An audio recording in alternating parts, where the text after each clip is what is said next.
Драги родители, сите вие што учествувате во грижата за најмладите, добре дојдовте во вториот дел на онлайн програмата за родителски вештини во време на COVID-19. Јас сум Вида Гавриловска од Институт Алтернатива и член на тимот на РАЙС. Денес ја зборуваме за пофалба и награда. Сите вие сигурно ги пофалувате и наградувате вашите најмали, но каков е психолошкиот процес за сето ова? Што и кога фалиме и наградуваме? Фалиме конкретни активности кои ги поддржуваме и сакаме да се случуваат почесто, непосредно по нивното завршување во позитивна конотација без негација на првичната пофалба. Одлично, Маја, што ги собра играчките. Ти си навистина голема и уредна девојка. Не е многу мотивирачки ако кажеме: Маја, ќе врне снег, конечно го среди нередот. И секако е збунувачки кога велиме: одлично, Маја, што ги собра играчките. Ти си навистина голема и уредна девојка, но коцките не ти се средени како што треба. Ваквите пофалби се повеќе критики и влијаат на самодовербата на децата. Помагаат да изградат став дека што и да направат никогаш нема да биде доволно и нема да се трудат. Кога фалите, кажете го само позитивниот дел, а критиката оставете ја за друг пат.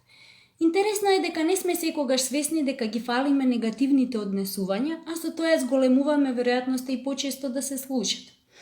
Маја, постојано ти кажувам, седни да учиш, како не ти е срам. На овој начин децата со негативното однесување го имаат нашето внимание и се почесто го практикуваат. А за сметка на тоа многу посакувани активности остануваат незабележани. Како фала ти, Маја, што играше тивко додека разговарав на телефон. Како фалиме?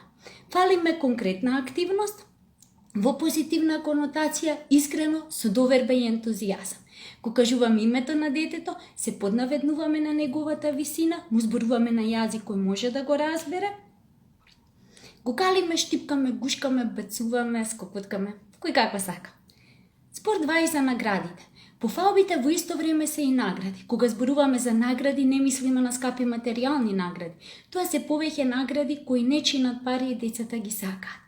Фала ти, Маја, што играше тивко додека зборував на телефон. Ти си многу внимателна девојка. Сега можеме цел саат да шиеме за твојата кукла.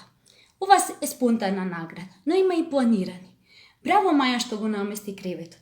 Ако цела недела го местиш бака убаво и внимателно, во сабота ќе ти купиме свој жувалка со мачиња иста како на Ивана. Може и заедно со детето да одредите наградата, но многу е важно наградуваното однесување да биде реално, адекватно на возраст и можностите на детето и секако детето да може да ја освои наградата. Наградата не е подмитување, туку е само еден начин во комбинација со пофалбата да посакуваните однесувања се случуваат што почесто и полесно. И зошто се во ова е важно? Децата се почесто ќе го прават пофаленото и награденото однесување. Пофалбата ја зголемува довербата. Децата ќе бараат и други активности кои што ќе бидат пофалени. Децата ќе се чувствуваат вредни, почитувани, сакани, ефикасни и добри.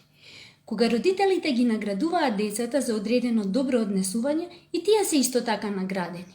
Децата ќе почнат почесто да покажуваат одобрување, топлина или благодарност. Ќе пофалуваат и наградуваат. Ваквиот пристап секако ја зајакнува врската помеѓу родителот и детето. Во актуелните услови не заборавајте да му овозможите контакт на вашето дете со други деца, особено ако се помоли. Овозможете му да се слушне, види и разговара со неговите другарчиња по електронски пат. Помогнете му да подготви подарок или изненадување за некој од нив. Помогнете му да остане во контакт на било кој начин при што нема да ја ризикувате вашата и безбедноста на другите.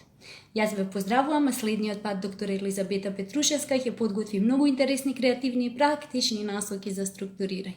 Се надевам ќе бидете доволни и љубопитни да слушнете што се значи структурирање.